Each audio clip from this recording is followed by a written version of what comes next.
नमस्कार साथियों, हमारे YouTube channel GK study Rajasthan पर एक बार फिर से आपका स्वागत है। हम राजस्थान अध्ययन कक्षा 6 की पाठ्यपुस्तक कर रहे थे, जिसमें हम 6 अध्याय कर चुके हैं। अभी तक आपने नहीं देखे हैं तो डिस्क्रिप्शन बॉक्स में लिंक है, या फिर आप हमारे चैनल की प्लेलिस्ट में जाकर देख सकते हैं।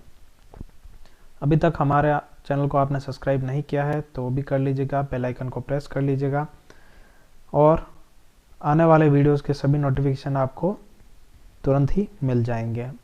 चलिए आज का अध्याय शुरू करते हैं। आज का हमारा अध्याय जो है वो 7 है, जो कि जल संसाधन एवं संरक्षण है। देखते हैं। जल की उपलब्धता के कारण ही पृथ्वी पर जीवन संभव है।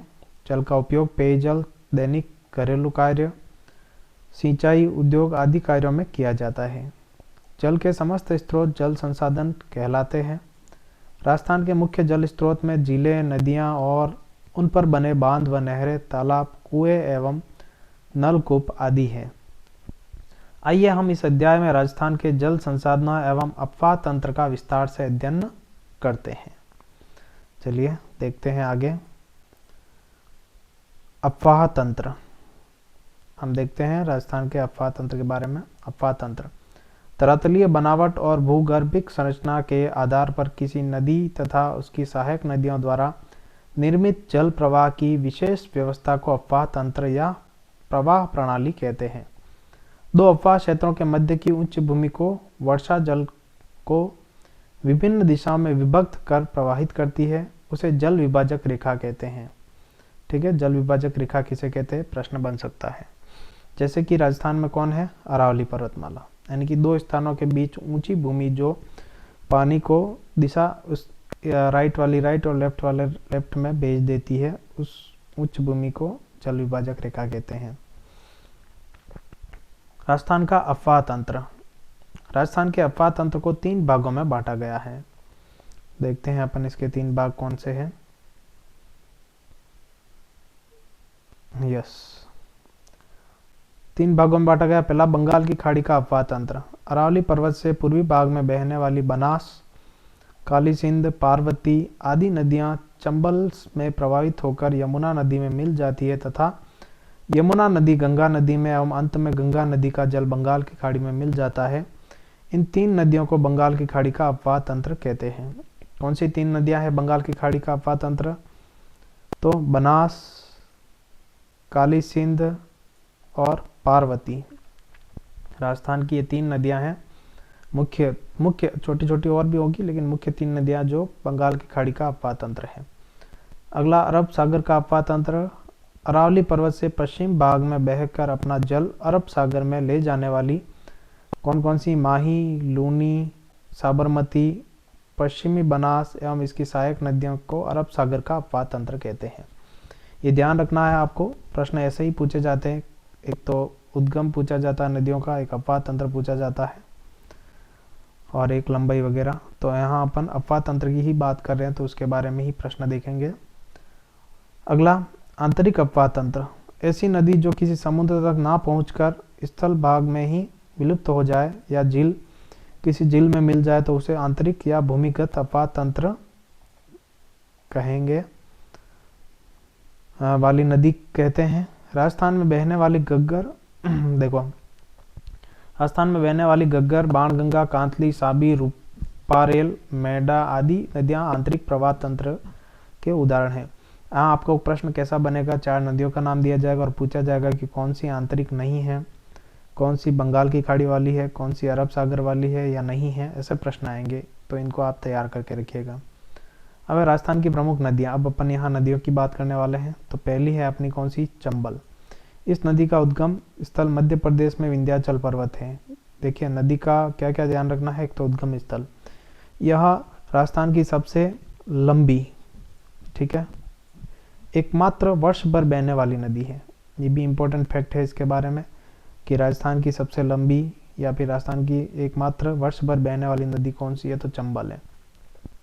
राजस्थान में यह नदी चित्तौड़गढ़ जिले में भैंसरोडगढ़ से प्रवेश कर, ठीक है, कहाँ से प्रवेश करती है राजस्थान में, चित्तौड़गढ़ जिले में भैंसरोडगढ़ से प्रवेश करती है। फिर कोटा में, बूंदी में, सवाई माधोपुर, करौली एवं धौलपुर जिलों में बहने के बाद उत्तर प्रदेश में यमुना नदी में मिल जाती है। इसकी प्रमुख सहायक नदियां बनास है, बेड़च है, कोठारी है, काली सिंध है, पार्वती आदि है। राजस्थान का औद्योगिक नगर कोटा इस नदी के किनारे स्थित है। प्रश्न ये बहुत बार आया है कि औद्योगिक नगर कोटा किस नदी के किनारे स्थित है, तो अपनी चंबल नदी। तो चंबल नदी के बारे में ये सारे फैक्ट आपको याद रहने चाहिए। अगला देखते हैं बनास। बनास नदी राजसमंद जिले में खमनोर की पहाड़ियों से जन्म लेती है। यह राजसमंद, चित्तौड़गढ़, भीलवाड़ा, टोंक जिलों में बहकर सवाई माधोपुर में रामेश्वर के निकट चंबल नदी में मिल जाती है।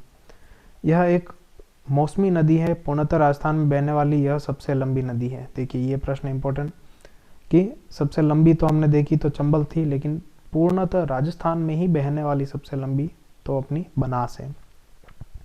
इसकी लंबाई लगभग 480 किलोमीटर कितनी है, तो 480 किलोमीटर। टोंक व सवाई माधोपुर नगर बनास नदी के किनारे पर स्थित है। बनास की प्रमुख सहायक नदियां मैनाल, कोठारी, बेड़च, खारी आदि हैं।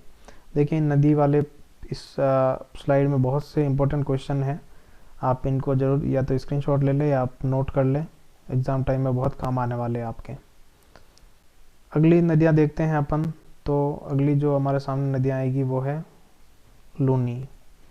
लूनी नदी देख रहे हैं। तो अजमेर जिले में गोविंदगढ़ के निकट सरस्वती व सागरमती नामक दो धाराओं के मिलने से इस नदी का उद्गम होता है।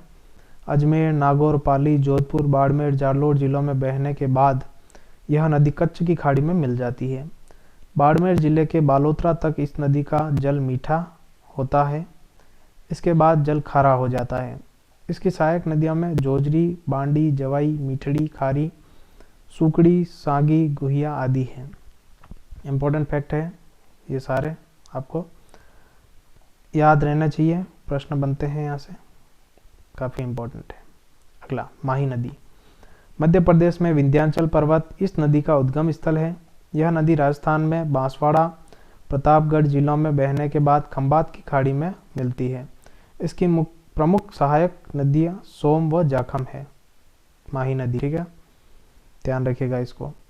फिर है बाणगंगा। इस नदी का उद्गम जयपुर जिले में स्थित अरावली की बैराठ पहाड़ी से होता है। इस नदी का पानी भरतपुर में घना पक्षी राष्ट्रीय उद्यान में नम भूमि का निर्माण करता है। इसे अर्जुन की गंगा भी कहते हैं, इंपॉर्टेंट है ये, ठीक है। बाणगंगा अर्जुन की गंगा कहते हैं इसको एक तो, दूसरा भरतपुर घना पक्षी राष्ट्रीय उद्यान में नम भूमि का निर्माण करती है ये नदी। फिर अगला है घग्गर नदी। इस अंतःप्रवाही नदी का उद्गम हिमाचल प्रदेश में हिमालय पर्वत की शिवालिक श्रेणी से होता है। उत्तरी राजस्थान में यह नदी हनुमानगढ़ में प्रवेश कर श्री गंगानगर में भूमिगत होती है। इस नदी को प्राचीन सरस्वती नदी का अवशेष अथवा सहायक नदी माना जाता है। इम्पोर्टेंट है ये भी, ठीक है। तो ये हमने काफ़ी इम्पोर्टेंट फैक्ट देखे हैं इस स्लाइड पे। आगे देखते हैं अपन, और आगे हमें जो है ये अपवाह तंत्र एवं उच्चावच का एक मानचित्र दिख रहा है राजस्थान का, जिसको आप देख सकते हैं। नदियाँ भी मार्क कर रखी है यहाँ पे, ये देखिए बाणगंगा, मोरेल नदी, पार्वती नदी, लूणी नदी, सुकड़ी, बांडी, सागी नदी, चवाई नदी, बनास नदी, जयसमंद झील, माही नदी, ये सारी चीज़ें यहाँ मार्क कर रखी है, आप इसका स्क्रीनशॉट ले लीजिएगा। चंबल नदी ये, ठीक है, ये इन सबको आप जरूर देखिएगा। झीलें, नदियाँ वगैरह यहाँ बता रखी है, इम्पोर्टेंट, तो इसको जरूर देखिएगा। आगे बढ़ते हैं। राजस्थान की प्रमुख नदी घाटी परियोजनाएं देख रहे हैं अब अपन। राजस्थान की प्रमुख नदी घाटी परियोजनाएं। नदियों पर बांध बनाने से जल विद्युत उत्पादन, सिंचाई, पेयजल, वृक्षारोपण, भूमिगत जल स्तर में वृद्धि, बाढ़ नियंत्रण, मृदा अपरदन और पर्यटन आदि कई प्रकार के उद्देश्यों पूरे होते हैं। इसीलिए इसको कहते हैं, इन्हीं कारणों से इन्हें बहुउद्देशीय परियोजनाएं भी कहा जाता है। भारत के प्रथम प्रधानमंत्री पंडित जवाहरलाल नेहरू ने इस नदी घाटी परियोजना के महत्व को देखते हुए इसे आधुनिक भारत के मंदिर कहा है, ठीक है। जैसा कि ये प्रश्न आया हुआ भी है और आएगा भी कि बहुउद्देशीय नदी घाटी परियोजनाओं को आधुनिक भारत के मंदिर किसने कहा, या फिर पंडित जवाहरलाल नेहरू ने इन्हें क्या कहा, ये प्रश्न आ सकता है। राजस्थान में चंबल परियोजना, माही बजाज सागर परियोजना, बीसलपुर परियोजना एवं सरदार सरोवर परियोजना प्रमुख नदी घाटी परियोजनाएं हैं। आगे देखते हैं अपन अब इनको थोड़ा डिटेल से। सबसे पहले अपन देखेंगे चंबल परियोजना। चंबल परियोजना, यह परियोजना राजस्थान और मध्य प्रदेश राज्यों की संयुक्त परियोजना है। किसकी संयुक्त परियोजना है? तो राजस्थान और मध्य प्रदेश की यह संयुक्त परियोजना है। इस परियोजना के अंतर्गत कुल 4 बांध है। कितने बांध है? 4। इनमें से गांधी सागर बांध मध्य प्रदेश के मंदसौर जिले में स्थित है। राजस्थान में चित्तौड़गढ़ जिले में राणा प्रताप सागर बांध एवं कोटा जिले में जवाहर सागर व कोटा बैराज बांध है। इस परियोजना से 2 राज्यों को जल विद्युत एवं सिंचाई की सुविधाएं मिलती हैं। ठीक है, ये राणा प्रताप सागर बांध है और ये माही बजाज सागर बांध है। ये जो थी वो चंबल परियोजना। आगे देखते हैं अपन माही बजाज सागर परियोजना। माही बजाज सागर परियोजना, बांसवाड़ा में माही नदी पर यह परियोजना स्थित है। यह राजस्थान और गुजरात राज्य की सम्मिलित परियोजना है। इससे दोनों राज्यों में सिंचाई, जल विद्युत और पेयजल की सुविधाएं उपलब्ध हो रही है। बीसलपुर परियोजना राजस्थान के टोंक जिले के टोडा राय सिंह नगर के पास बीसलपुर गांव में बनास नदी पर सिंचाई और पेयजल के उद्देश्य से इस परियोजना का निर्माण किया गया है। इस परियोजना से राज्य के जयपुर, अजमेर, टोंक सहित कई अन्य क्षेत्रों को पेयजल आपूर्ति की जाती है। तो ये बीसलपुर बांध परियोजना भी इम्पोर्टेंट है, इसके भी फैक्ट आपको सारे याद रखने हैं। अगली है सरदार सरोवर परियोजना। गुजरात, मध्य प्रदेश, महाराष्ट्र और राजस्थान राज्यों की संयुक्त परियोजना। कितने राज्यों की है? 4 राज्यों की ये संयुक्त परियोजना है। इस संयुक्त परियोजना का निर्माण गुजरात में नर्मदा नदी पर किया गया। कहाँ पर किया गया? गुजरात में नर्मदा नदी। इस परियोजना से राजस्थान के दक्षिण पश्चिम में नहर द्वारा बाड़मेर व जालोर जिलों में सिंचाई एवं पेयजल सुविधा उपलब्ध कराई जाती है। इम्पोर्टेंट परियोजना है, राजस्थान के सूखे प्रदेश जिलों में इसकी से जो है वो जलापूर्ति की जाती है। अगला, इसके अतिरिक्त राज्य में पाली जिले में जवाई नदी पर जवाई परियोजना, डूंगरपुर जिले में सोम नदी पर सोम कमला अम्बा परियोजना, उदयपुर जिले में मानसी वाकल तथा प्रतापगढ़ जिले में जाखम नदी का पर जाखम परियोजना भी है। जल संरक्षण के आधुनिक तरीकों में बांध बनाना सबसे प्रमुख है। अब अपन राजस्थान की झीलों के बारे में देखते हैं। राजस्थान में प्रमुख जिले एवं जल संचयन। अब अपन देख रहे हैं राजस्थान में प्रमुख जिले एवं जल संचयन। राजस्थान में लगभग हर क्षेत्र में पारंपरिक जल स्रोत जैसे कुएं, बावड़ियां, जोहड़, टांके, खड़ीन आदि पाए जाते हैं। तत्कालीन राजा महाराजाओं ने जल संचयन और जल संरक्षण के लिए कई उपाय किए, जिसके उदाहरण वर्तमान में भी कई जिलों में देखे जा सकते हैं। उदयपुर में 14वीं सदी से 19वीं सदी तक जल संरक्षण हेतु अनेक कार्यों द्वारा ऐतिहासिक जल प्रबंधन प्रणाली का विकास किया गया। यहाँ के राणाओं ने पिचोला, उदय सागर, फतेह सागर, गोवर्धन सागर, रंग सागर, स्वरूप सागर, जना सागर आदि झीलों का समय समय पर निर्माण करवाया एवं नहरें बनाकर आपस में जोड़ दिया गया। इससे वर्षा ऋतु में जल एक के बाद एक दूसरी झील में स्थानांतरित हो जाता है। इन सभी झीलों के कारण ही उदयपुर को झीलों की नगरी, ठीक है, ये सबको पता है, झीलों की नगरी उदयपुर। अब देखिए उदयपुर के जो जल संरक्षण का वो जो झीलें बनाई गई इतनी सिस्टमेटिक है कि एक झील बढ़ती है तो दूसरे में सीधा पानी जाता है, वेस्ट नहीं जाता, वो एक झील से सीधे दूसरे में, दूसरे से तीसरे में, तीसरी सारी झीलें बढ़ती, उसके बाद वो पानी जो है शहर से बाहर जाता है। तो इतना सिस्टमेटिक वहाँ पर बनाया गया है। जयसमंद झील का निर्माण मेवाड़ के महाराणा जयसिंह ने सन 1687 से 1651 ईस्वी तक गोमती नदी पर करवाया। इंपॉर्टेंट है ये प्रश्न, ठीक है। यह विश्व की मीठे पानी की सबसे बड़ी मानव निर्मित झील मानी जाती है। ये भी इम्पोर्टेंट फैक्ट है, विश्व की सबसे मीठे पानी की सबसे बड़ी मानव निर्मित झील। ये प्रश्न जो है आपके रीट 2018 में आया हुआ है। अजमेर में स्थित पुष्कर एक धार्मिक महत्व की प्राकृतिक झील है। आना सागर भी अजमेर की एक प्रसिद्ध झील है। सिरोही के माउंट आबू में स्थित नक्की झील राज्य में सर्वाधिक ऊंचाई पर स्थित प्राकृतिक झील है। राजसमंद जिले में स्थित राजसमंद झील भी प्रसिद्ध है, जिसके उत्तरी भाग को नौ चौकी भी कहा जाता है। ये सारी इंपॉर्टेंट चीज़ें हैं इस बुक में, तो आप सबको ये याद रखनी है। आगे देखते हैं अपन अगला,